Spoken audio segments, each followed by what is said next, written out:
குறைந்த விலை நிறைந்த தரம் தங்கள் தேவைகள் அனைத்தும் ஒரே இடத்தில் ஜெயச்சந்திரன். விமர்சனங்களின் அங்கீகாரமும் பெற்றோர்களின் பாராட்டுகளும் நிறைந்த பாராஷூட் இப்போது உங்கள் Disney plus Hotstar. GT Holidays, South India's #1 travel brand. You know you are special when you're with GT Holidays. தந்தை பெரியாரின் அண்ணன், ஈரோடு வெங்கடப்ப கிருஷ்ணசாமியின் பேரன், சொல்லின் செல்வர், ஈவேகி சம்பத்தின் மகன் என்ற அடையாளங்களுடன் அரசியலுக்குள் நுழைந்த EVKS இளங்கோவன் 1984 சத்தியமங்கலம் சட்டமன்ற உறுப்பினராக தேர்ந்தெடுக்கப்பட்டார்.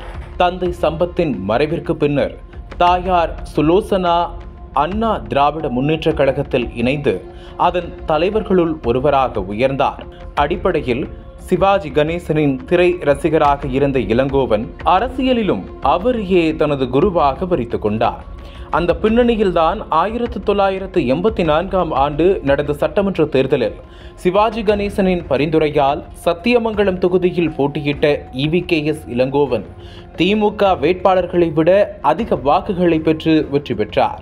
இந்த நிலையில் எம்ஜிஆரின் மரணத்தை தொடர்ந்து அதிமுக ஜ அணி என அவரது மனைவி தலைமையில் ஒரு அணியாகவும், ஜே அணி என ஜெயலலிதா தலைமையில் ஒரு அணியாகவும் பிரிந்து நின்றது.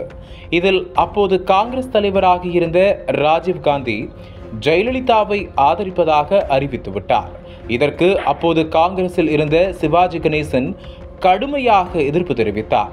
இதனையடுத்து சிவாஜி ஆதரவு MLAக்கள் பதவி விலகுவதாகவும் காங்கிரசிலிருந்து விலகுவதாகவும் அறிவித்தனர். அப்படி விலகிய MLAக்களில் இளங்கோவன் முக்கியமானவர். இதனையடுத்து தமிழக முன்னேற்ற முன்னணி என்ற தனி கட்சி தொடங்கிய சிவாஜி தனது விருப்பம் போல் ஜானகியை ஆதரித்தார். அப்போது நடைபெற்ற சட்டமன்ற 1989 தேர்தலில் பவானி சட்டமன்ற தொகுதியில் போட்டியிட்ட இளங்கோவன் தோல்வியை தழுவினார். இதுதான் அவர் போட்டியிட்ட கடைசி சட்டமன்ற தேர்தலாக இருந்தது. இதையடுத்து நாடாளுமன்ற தேர்தலில் மட்டும் போட்டியிட்ட வெற்றி தோல்விகளை சந்தித்து வந்த இளங்கோவனுக்கு காலம் வேறு திட்டம் வைத்திருந்தது. அதன்படி 2023 ஈரோடு கிழக்கு MLAவாக இருந்த திருமுருகன் ஈவேரா திடீர் நெஞ்சுவலியால் மறைந்ததை தொடர்ந்து 34 ஆண்டுகளுக்கு பிறகு EVKS இளங்கோவனே போட்டியிடும் சூழல் உருவானது. முதலில் போட்டியிடவில்லை என அறிவித்த இளங்கோவன் தனது இளைய மகனுக்கு சீட் கேட்டார். ஆனால் காங்கிரசின் வலியுறுத்தலை தொடர்ந்து அவர் போட்டியிட சம்மதித்தார்.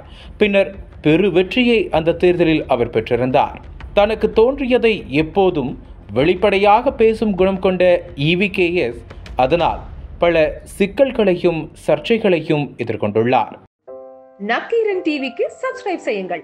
உங்கள் ஆதரவே எங்கள் பலம். ஆசிரியர்களுக்கு நண்பனாகவும் மாணவர்களுக்கு ஆசானாகவும் திகழும் தேர்வு வழிகாட்டி. ஒவ்வொரு பாடத்திற்கும் அனுபவமிக்க ஆசிரியர்களின் துல்லியமான தெளிவான விடைகள். CNC இருக்கு, தேர்வு பயம் எதற்கு? இது தீரன் பப்ளிஷிங் ஹவுஸ் விற்பனை வெளியீடு.